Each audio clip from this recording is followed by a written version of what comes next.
आसावा brothers commerce junior college, concept based education, जहां सपने सच होते हैं। Hello guys, this is Vaibhav and I am one of the student of Asava Brothers Junior College. So today's my topic is raw. तो हम में से बहुत कम जनों को पता है कि रॉ क्या है। रॉ का फुल फॉर्म है रिसर्च एंड एनालिसिस विंग। तो रॉ का मेन फंक्शन क्या है रॉ, तो आइए हम देखते हैं। What is raw? रॉ क्या है? आप में से बहुत कम जनों को पता है। मतलब लगभग पूरी हमारे 100% पॉपुलेशन में से लगभग 20-30% लोगों को ही पता है कि रॉ क्या है, उसके फंक्शंस क्या है। तो आइए हम देखते हैं रॉ के बारे में। इंट्रोडक्शन। तो रॉ क्या है? रॉ हमारे देश की एक इंटेलिजेंस एजेंसी, मतलब खुफिया एजेंसी, जो अदर कंट्रीज के अटैक्स के बारे में हमें पहले ही बता देती है। और इसका जो मेन हेडक्वार्टर है वो दिल्ली में सिचुएटेड है। और ये स्पेशली स्टार्ट हुई थी to deal with counter terrorism attacks, मतलब जो हमारे देश के खिलाफ जो टेररिज्म अटैक होते हैं उनको स्टॉप करने के लिए। तो रॉ के करंट चीफ जो है वो सामंत गोयल है। और ये रॉ पूरी एजेंसी जो है वो प्राइम मिनिस्टर के अंडर काम करती है। मतलब प्राइम मिनिस्टर ही उसके मेन चीफ है। चीफ नाम के लिए सामंत गोयल रहते हैं। उसके पूरे डिसीजंस वो प्राइम मिनिस्टर के हाथ में रहते हैं। अगर प्राइम मिनिस्टर ने किस डिसीजन को नहीं बोल दिया या फिर तो आप सभी ने उरी फिल्म देखी होंगी। उरी फिल्म में भी जो अटैक हुआ था वो भी प्राइम मिनिस्टर की मंजूरी से ही हुआ था। सो उनके सिवाय हम कोई भी अटैक प्लान नहीं कर सकते दूसरी कंट्री के खिलाफ। सो रॉ की जो पेरेंट विंग है कैबिनेट सेक्रेटेरिएट, ये जो विंग है ये सबसे मेन विंग है रॉ की, मतलब मेन एजेंसी है रॉ की। और ये बाकी चाइल्ड एजेंसीज है, the aviation research centre, radio research, national technical research organisation, special frontier force etcetera. मतलब जब जो मेन काम रहता है मतलब टेररिज्म अटैक को स्टॉप करना, तो सबसे पहले इंफॉर्मेशन पेरेंट विंग के पास आती है। फिर पेरेंट विंग जो है वो इन चाइल्ड एजेंसीज के पास अपनी इंफॉर्मेशन भेजती है, मतलब ये कुछ काम कर सके वहां पे। तो उसकी वजह से मतलब रॉ एक ही पेरेंट विंग है, तो सभी जगह पे ध्यान नहीं दे सकते ना, हमारा देश बहुत बड़ा है ना, उसकी वजह से। और अदर कंट्री हमारे दुश्मन भी होते हैं, उसी वजह से ये चाइल्ड एजेंसीज बनानी पड़ी। हिस्ट्री। तो रॉ ये रॉ कब फाउंड हुई थी? 21 सितंबर 1968 R N Kao and Indira Gandhi, ये दोनों ने मिलकर रॉ एजेंसी की स्थापना की। तो जब रॉ स्टार्ट हुई थी तब उसका बजट बस 20 मिलियन था और जस्ट 250 एम्प्लॉयज के साथ स्टार्ट हुई थी। और जब इसका मेन मोटिव क्या था कि मतलब जब अपनी इंडिया और चाइना की वॉर हुई तो इंडिया को भारी मात्रा से हार का सामना करना पड़ा। उसकी हार के बाद इंदिरा गांधी को कहीं लगा कि मतलब अगर हमारे पास एक स्ट्रॉन्ग एजेंसी होती तो हम ये वॉर जीत सकते थे। और रॉ के पहले आईबी, मतलब इंटेलिजेंस ब्यूरो, ये पूरे खुफिया एजेंसी थी हमारे देश की। मगर आईबी कहाँ पे कमजोर पड़ रही ऐसा इंदिरा गांधी को लगा, उसी वजह से उन्होंने रॉ को फॉर्म किया। और जब आज हमें पता भी नहीं होता कि रॉ नाम की हमारी एजेंसी है, क्योंकि इतनी खुफिया बातें थी उसमें कि वो किसी को बाहर नहीं आने देती थी।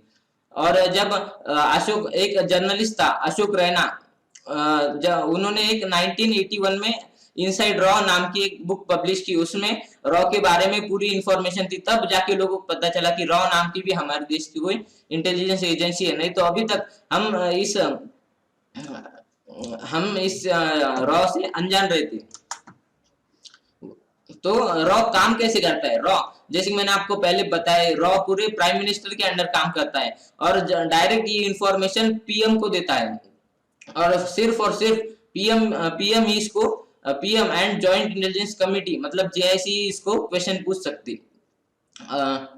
और इसका और जॉइंट इंटेलिजेंस कमेटी में कौन कौन आते हैं? तो external affairs minister, defence minister and finance minister. यहाँ तक कि जो हमें बजट अलॉट होता है उसमें रॉ का जिक्र भी नहीं किया जाता। और ये जो फाइनेंस अलॉट होता है रॉ को, वो सिर्फ हमारे फाइनेंस मिनिस्टर, जो कि अभी की निर्मला सीतारमन है, उन्हीं तक ही सीमित रहता है।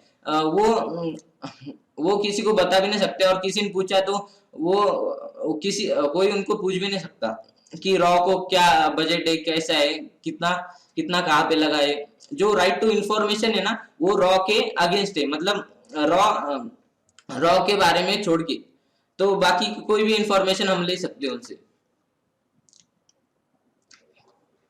सो रॉ के अब आपको सवाल पड़ता होगा कि ये रॉ इतनी खुफिया एजेंसी है तो इसकी सिलेक्शन एंड ट्रेनिंग कैसी होती।